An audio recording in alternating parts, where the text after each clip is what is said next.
Assalamu alaikum everyone. I hope you all are very good. Welcome to Women ITF with another vlog.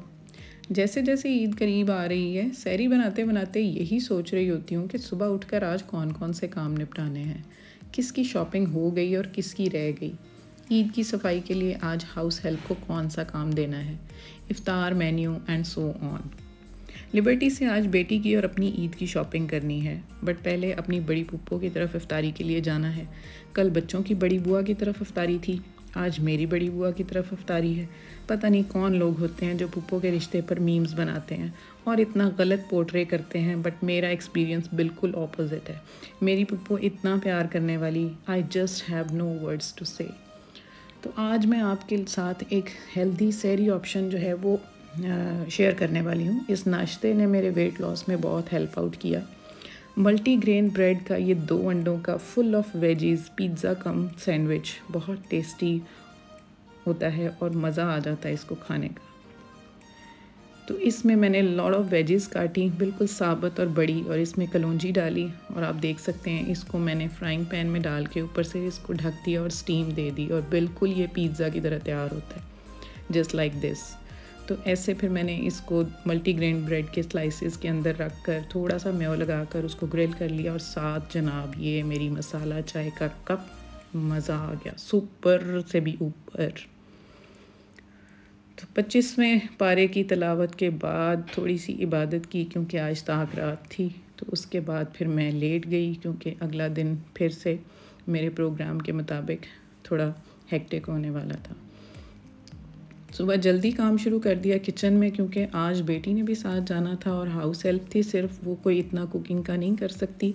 तो मैंने थोड़ा सा उन घर के बाकी 3 लोगों के लिए मैंने पकौड़े की पेस्ट रेडी कर दी और फिर आलू के पकौड़ों की पेस्ट रेडी कर दी ताकि ये लोग फ्राई कर लेंगे। फ्राई तो वो कर ही लेती है, इनके लिए इफ्तारी जो है वो मुश्किल ना हो।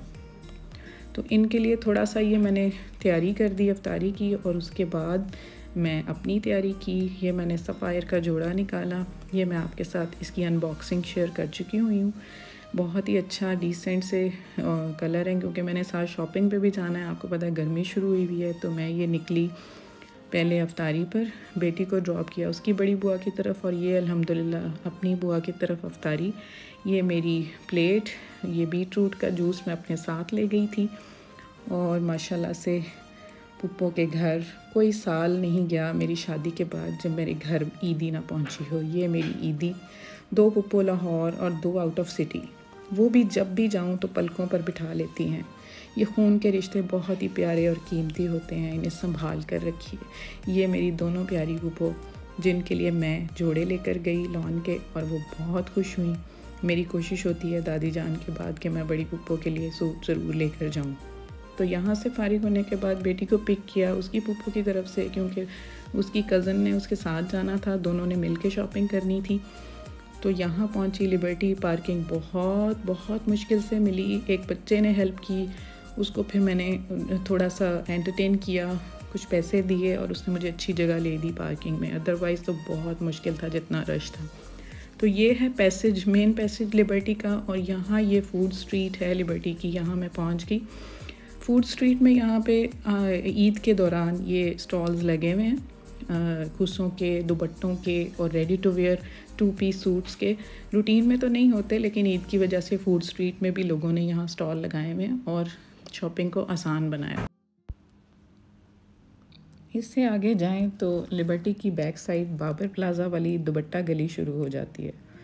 तो इसी पैसेज में यहाँ पर एक बुटीक पे मैं गई, बहुत अच्छे मुझे ये इसके आउटफिट्स लगे, सेमी फॉर्मल, फॉर्मल, और ये मैं नज़र आ रही हूँ जी बीच में, प्लीज़ इग्नोर करें। और ये जनाब सारे पार्टी वेयर्स हैं, लाइक न्यूली मैरिड गर्ल्स के लिए या जिनकी शादी होने वाली है उनके लिए ये बहुत ही अच्छी ऑप्शंस थी। कलर बहुत ही यूनिक थे, समर को बहुत ही अच्छे से प्रेजेंट किया गया था, बहुत ही लाइट वेट और अच्छी रीज़नेबल प्राइसेस में ये यहाँ पर अवेलेबल थे। तो उसके बाद ये मैं जो है वो बाबर प्लाज़ा की गली में जो रूटीन में जहाँ कुछ भी नहीं होता। लेकिन आजकल यहाँ यही चूड़ियों के स्टॉल्स लगे हुए हैं। तो ये मैंने देखा, पर्ल्स के कड़े थे, मुझे बहुत पसंद आए क्योंकि पर्ल्स तो मुझे किसी भी फॉर्म में बहुत पसंद होते हैं। बट मैंने जब इनको पहना तो ये मुझे कुछ अच्छे ड्यूरेबल नहीं लग रहे थे, लाइक वो हिल रहे थे, तो इतने अच्छे से इनको फिक्स नहीं किया गया था। सो मैंने इसको क्विट कर दिया। तो उसके बाद फिर आगे और विज़िट किया चूड़ियाँ और ज्वेलरी के स्टॉल्स वगैरह। और ये ज्वेलरी का स्टॉल मुझे बहुत पसंद आया क्योंकि ये मेरा टेस्ट के हिसाब से था। यहाँ पर बहुत ही यूनिक ज्वेलरी के आर्टिकल्स थे जिनमें जरकन्स के साथ बनी हुई ज्वेलरी और कुंदन की ये सेट्स बहुत खूबसूरत थे। और उसके अलावा जेड, रूबी और डिफरेंट टाइप ऑफ स्टोन्स के थे। और यहाँ इन के स्टॉल्स पर नोज़ और ईयर पियर्सिंग भी अवेलेबल थी और गुस्से के बहुत ही वैरायटी थी। ये बाबर मार्केट की गली है, यहाँ मैं आ गई तो ये टीनेजर गर्ल्स के लिए जो है बहुत अच्छे 2 पीस आर्टिकल्स अवेलेबल थे, बहुत ही रीज़नेबल, लाइक 1500 to 2000 की रेंज में अच्छे 2 पीसेस अवेलेबल थे जिनके साथ दुपट्टा गली से आप अच्छे से दुपट्टा मैच कर सकते हो। सो ये आपका कॉम्बो जो है विद इन 2500 बहुत अच्छा रेडी हो जाता है। तो ये नेक्स्ट एक और ज्वेलरी का स्टॉल था। इसकी भी ज्वेलरी बड़ी यूनिक और बड़ी ही ये भावलपुर के आर्टिकल्स हैं और यहाँ पर इंडियन आर्टिकल्स भी नज़र आ रहे हैं मुझे। भावलपुर में बहुत अच्छी ज्वेलरी बनती है और ये मालाएं मुझे इतनी पसंद आई क्योंकि आजकल ट्रेंड में आपको पता है कि मोनोक्रोम सॉलिड्स बहुत इन हैं। तो कोई भी आपने अगर सॉलिड्स 2 पीस पहना हुआ है उसके ऊपर आप ये माला जस्ट वेयर कर लें और साथ प्रिंटेड दुपट्टा हो तो क्या बात निकल आती है, बहुत ही खूबसूरत लगता है। उसके साथ ही ये ब्रांड था धागे के नाम से, यहाँ पर मैं फ़र्स्ट टाइम गई थी तो मैंने देखा यहाँ पर भी बहुत अच्छे रीज़नेबल रेट्स पर आउटफिट्स मौजूद थे। और यहाँ पर भी सेमी फॉर्मल और एम्ब्रॉयडर्ड और इनकी बेसमेंट में भी बहुत अच्छे अच्छे ब्राइडल वेयर्स थे। इसके बाद फिर मुझे ज़रा भूख ने सताया क्योंकि काफ़ी फिर लिया था, वहाँ से तो सिर्फ इफ्तारी की थी। फिर मैंने ये अपने लिए जो है वो बारबेक्यू ऑर्डर कर लिया और साथ ही फिर मैं ये बाबर प्लाज़ा की तरफ, जहाँ रूटीन में ये स्टॉल्स नहीं होते, ये ज़ेवर ख़ास इधर कॉर्नर में एक शॉप है। अगर आप आएँ उधर से पैराडाइज़ आइसक्रीम वाली साइड से तो ज़ेवर ख़ास कॉर्नर पर ज्वेलरी की शॉप है, उसके साथ बेसमेंट में चूड़ियों की बहुत ही ज़बरदस्त शॉप है। लाइक यहाँ पर वो मशहूर शॉप है जो बेसमेंट में है।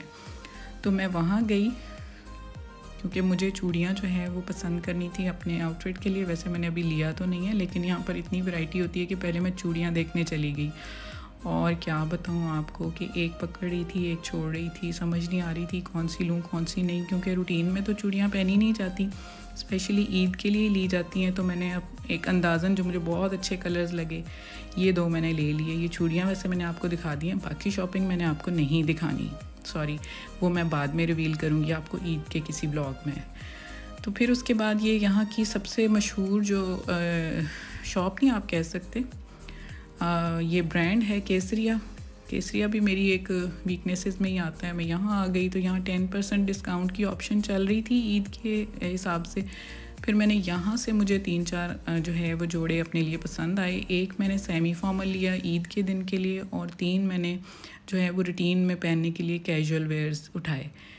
तो इस तरह से मेरी शॉपिंग हो गई एंड, क्योंकि जूता मैं पहले ले चुकी हूँ और जोड़े भी हो गए और ज्वेलरी भी हो गई। अनारकली बाज़ार से ज्वेलरी ले चुकी थी। तो आज ये अल्हम्दुलिल्लाह मेरी शॉपिंग हो गई डन और मैं बहुत बहुत बहुत थक चुकी थी। जाके ये मैंने फेंके हैम्पर्स गाड़ी में और फिर बेटी का वेट किया। तो ये है मेरा व्लॉग। बहुत ख्याल रखिए, लाइक शेयर सब्सक्राइब कीजिए। Stay fit, stay healthy and अल्लाह हाफिज़।